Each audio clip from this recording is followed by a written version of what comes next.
The next story is about Sage Narada and the power of Maya. Sage Narada, the son of Lord Brahma, could travel instantly to any part of the world, whether it was the skies, the earth, or below the ground. He did not possess a home or a vehicle and was notorious for mischievously engineering many misunderstandings. However, he would always side with the truth and his words were taken seriously. His presence was welcomed by Devas, Asuras, and even the human beings. Narada advised everyone he met to become a sage like him and constantly pray to Lord Vishnu. This upset his father, the great Brahma. So Brahma told his son, "Look, you are free to do whatever you want to do. You have few responsibilities and almost no attachments. But the common man on earth has much more to worry about and must undergo his share of suffering.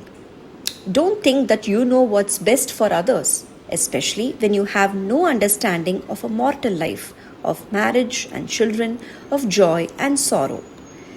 Narada, however, did not heed his father's words and only smiled mockingly at Brahma before going on his way. A few days later, Narada visited Lord Vishnu and his conversation with Brahma came up. Vishnu smiled mysteriously. Suddenly, Lord Vishnu coughed and glanced at his devotee. "I am very thirsty, Narada. Will you please bring me a glass of water from the lake nearby?"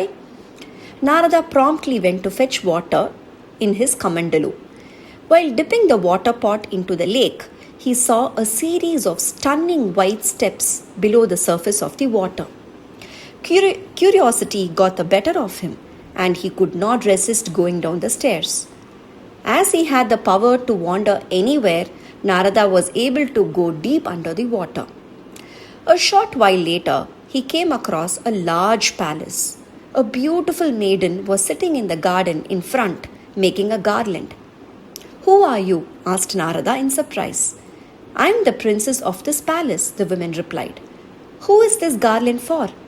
She said, "It is for Lord Vishnu, of course. I am his devotee and am getting the garland ready for a puja."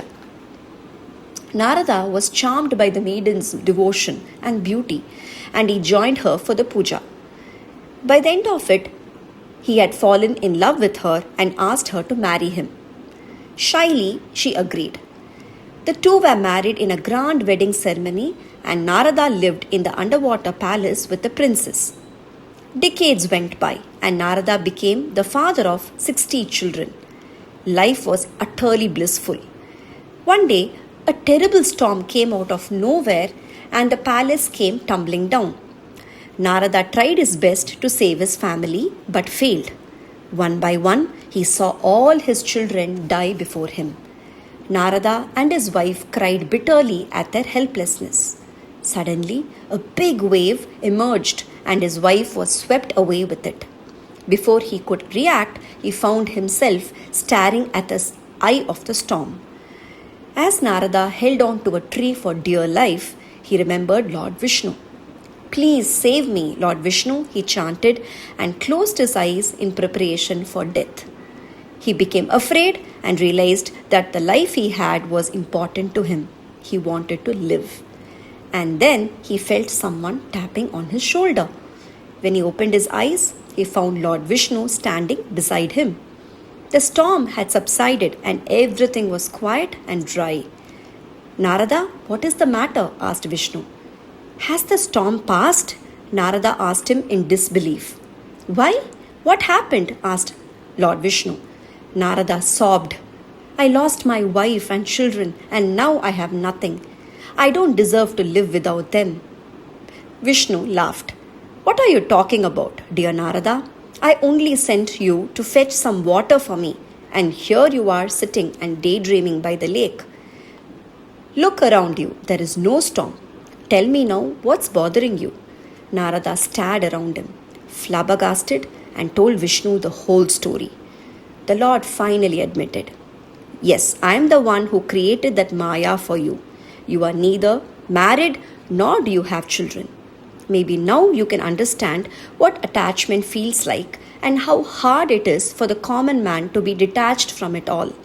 If an accomplished sage like you can get caught in this web of illusion, just imagine how others must cope with it.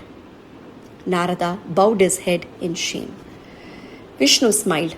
I want people to remember this unique incident, and so the names of your 60 children will represent each of the upcoming 60 years or samvatsaras. At the end of 60 years, the cycle will repeat itself. This is how the Indian calendar or samvatsara came into existence.